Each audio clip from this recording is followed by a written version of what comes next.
You, yes, you. The one staring at this screen, hoping for something, anything that will finally break the cycle. Tell me the truth. How many times have you whispered to yourself, "Tomorrow, I'll change"?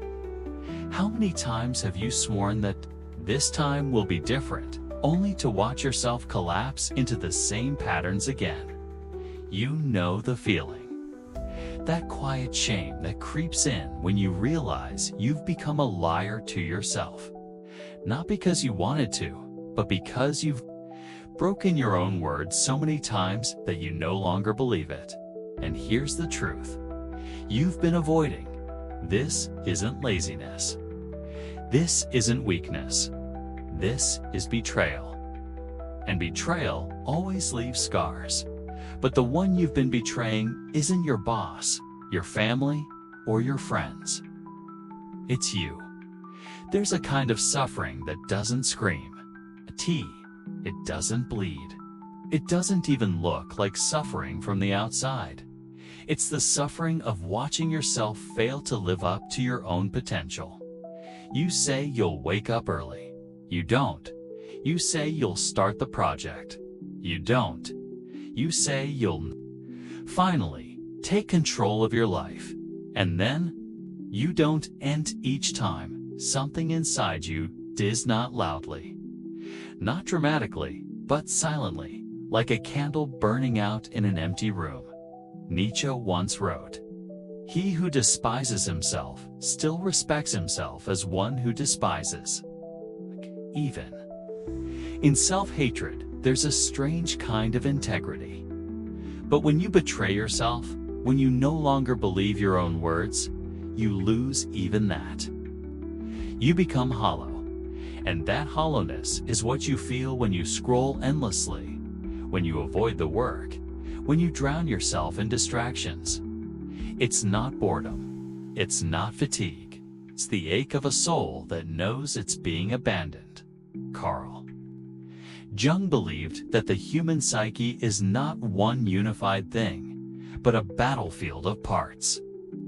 There's the self you show the world, the self you hide, and the self you could become. And when those selves are at war, you feel it as resistance, procrastination, distraction. You think you're lazy, but laziness is just the mask.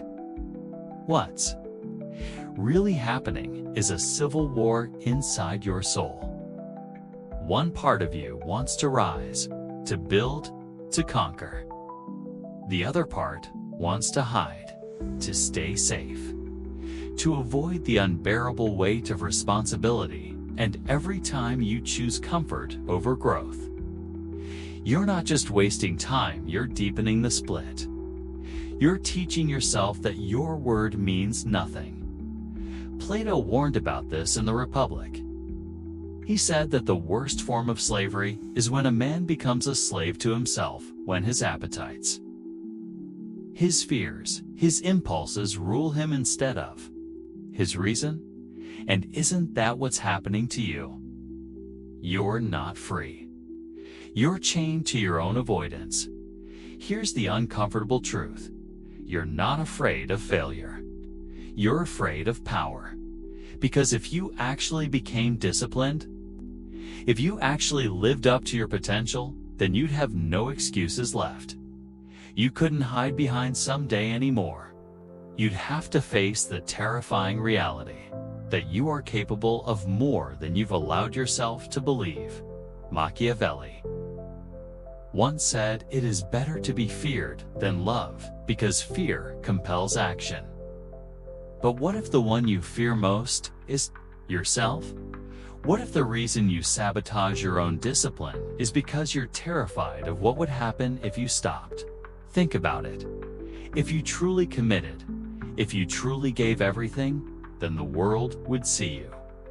And once the world sees you, you can't go back to hiding. That's why you cling to distraction.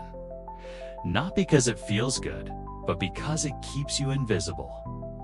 Jung had another idea, the shadow. The parts of yourself you repress don't disappear. They wait. They grow stronger in the dark. And here's the twist. Your shadow isn't just your vices. It's also your discipline, your ambition, your strength. Yes, the disciplined version of you is in your shadow. You've buried him because he terrifies you.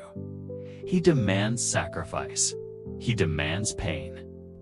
He demands that you stop living like a spectator in your own life. But here's the paradox. The very thing you fear is the only thing that can save you. Let me give you a test. Tomorrow morning, when you wake up, don't look at your phone. Don't rush into distraction. Just stand in front of the mirror and ask yourself one question. Do I believe me? Not do I love me? Do I like me? But do I believe me? If the answer is no, then that's the wound you must heal. Because until you believe yourself, no system, no habit tracker, no motivational video will save you. Discipline isn't about effort. It's about integrity. It's about becoming the kind of person whose word is law first to yourself, then to the world. The Stoics understood this. Marcus Aurelius wrote in his Meditations, "Waste no more time arguing about what a good man should be one." Notice the simplicity. He didn't say, plan to be one. He didn't say, think about being one. He said, be one. Because the moment you act, the war ends. The split dissolves. You become whole again. Discipline is not a punishment. It's a return. A return to the self you abandoned. To return to the contract you made with your own becoming. But here's the twist you don't want to hear. You will never feel ready. You will never feel motivated. You will never wake up one day and suddenly want to do the hard thing. Waiting for motivation is like waiting for the ocean to stop moving before you swim. It will never happen. The waves are the point, so stop waiting. Stop bargaining with yourself. Stop pretending that tomorrow will be different. Tomorrow is a lie. The only real moment you will ever have is this one. Dietrich Bonhoeffer, the German theologian who resisted the Nazis, once wrote from prison, "Action springs not from thought, but from a readiness for responsibility." Think about that. He was in a cell, facing death, and yet he understood something most of us never will. Freedom is not the absence of chains. Freedom is the presence of responsibility. You are not in a prison of walls. You are in a prison of avoidance. And the key has been in your hand the whole time. So here's the truth. You don't need another system. You don't need another app. You don't need another motivational speech. You need to stop betraying yourself. You need to stop living as if your word is cheap. You need to reclaim the part of you that you've buried, the disciplined, ruthless, powerful self who is waiting in the shadows. And the only way to do that is to act. Not tomorrow, not later. Now history is filled with men and women who faced impossible odds, who had every reason to give up, and yet they didn't. Why? Because they understood something you've forgotten, that the greatest prison is not built of stone, but of excuses. Think of Epictetus, born a slave, crippled, beaten, and yet he became one of the greatest philosophers of all time. He had nothing, and yet he had everything, because he refused to betray himself. Think of Nelson Mandela, locked away for 27 years, and yet he emerged not broken, but unshakable. Why? Because he kept his word to himself. And then think of you, free, healthy, with time, with tools, with opportunities they could only dream of. And yet, you waste it. Not because you're weak, but because you've forgotten who you are. One day, you will die. That's not a threat, it's a fact. And when that day comes, you will not regret the mornings you woke up early, the hours you spent building, the sacrifices you made. You will regret the promises you broke. You will regret the life you could have lived. But DIDN, single quotes. So ask yourself, when the end comes, do you want to meet a stranger? Or do you want to meet the self you were always meant to become? The war within.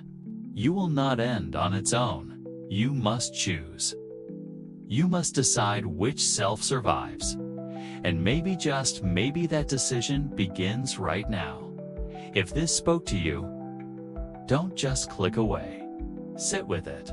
Ask yourself the hard question. Do I believe me? Because until you can answer yes, nothing else will matter. The war is waiting. The only question is, will you fight?